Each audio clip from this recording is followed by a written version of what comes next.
আসসালামু আলাইকুম। ভাবিলাম বীরগুলো সব 1971 সালেই গত হয়ে গেছে।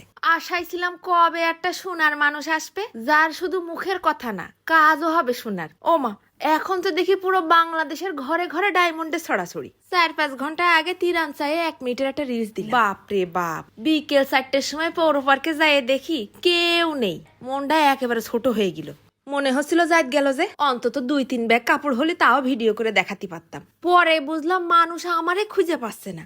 এক বউ তো আবার ঝিনাইদারতে চলে আইছে আমার সাথে দেখা করার জন্য। বুড়া বাদ যায়নি, সব চলে আইছে যার যা আছে তাই দেওয়ার জন্য।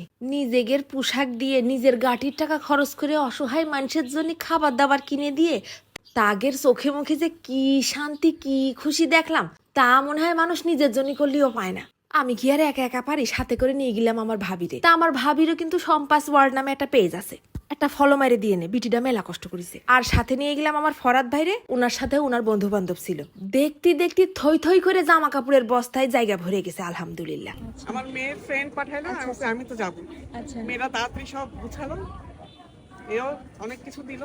অনেক ধন্যবাদ, অনেক ধন্যবাদ। টাকাও যে উঠতে পারে তা কিন্তু আমি আগেতে ভেবে রাখিনি। পরে ফরাদ ভাই যাই আবার এক দোকান থেকে দৌড়ে একটা আইসক্রিমের বক্স নিয়ে আসলো। 2-1 মিনিট পর পরই ভাইয়ারা বুড়া সব আসতেই আছে কাপড় চোপড় নিয়ে, খাবার নিয়ে।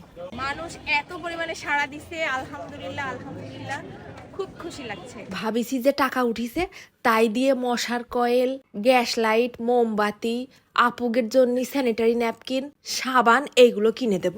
দেখো দিনই এক ঝাঁক কিউট কিউট পরি চলে আইছে। কত মানুষের সাথে যে দেখা হলো, কি যে আনন্দ লাগছিল আমার। সবাই একটা ভালো কাজে সামিল হতে চায়। আল্লাহ দিলি 20 দিন লাগুক 1 মাস লাগুক, বন্যা কিন্তু থাকবে না।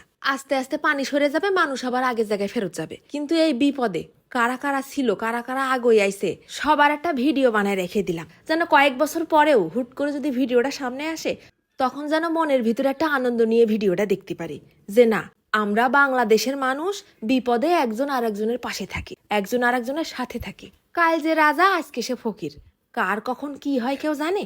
আজকে যদি আমি আর একজনের বিপদে সাহায্য করি, কালকে যদি আমি বিপদে পড়ি আর একজন চলে আসবে আমার সাহায্য করার জন্য। এত জিনিস উঠবে আমি কল্পনা করতে পারিনি।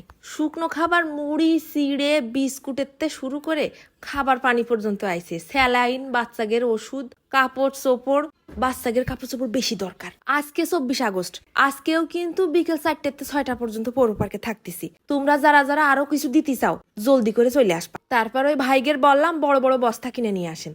এত ছোট ছোট টুকরো টুকরো ব্যাগ তো আর দেওয়া সম্ভব না। খাবারের বস্তাগুলো আলাদা করেছি আর কাপড় চোপড়ের বস্তাগুলো আলাদা করে বান্ধিছি। সবাই মিলে হাত লাগাইছি। ওখানে আরো অনেক ফলোয়ার আপুরা আসিল, তারা একেবারে সেই 4টা থেকে 6টা পর্যন্তই আমার পাশে দাঁড়ানো ছিল। মাশাআল্লাহ মাশাআল্লাহ, মানুষের মন দেখিছো কিরাম মায়ায় ভরা। এধারে সন্ধে হয়ে যাচ্ছে, পৌর পার্ক বন্ধ হয়ে যাবে। তারপর সবাই মিলে একসাথে আমরা হাত লাগানো শুরু করে দিছি। কাপড় চুপড় সব বের করে বস্তায় বস্তায় ভরে ফেললাম। তা আমার ভাইগেরও কিন্তু মেলা কষ্ট হয়েছে। নিঃস্বার্থভাবে সবাই আগে আইছে। অনেক কষ্ট করে সব বান্দা সান্দার পর চিন্তা করলাম যে কুরিয়ার করে ঢাকা বিশ্ববিদ্যালয়ের গণত্রাণ পর্যন্ত পৌঁছাই দেই। যশোরবাসী হিসাবে এখন আমার গর্ব হচ্ছে। এক কথায় এতগুলো মানুষ আগে আইছে, তোমাদের জানাই অসংখ্য ধন্যবাদ, সাথে জানাচ্ছি সেলুট।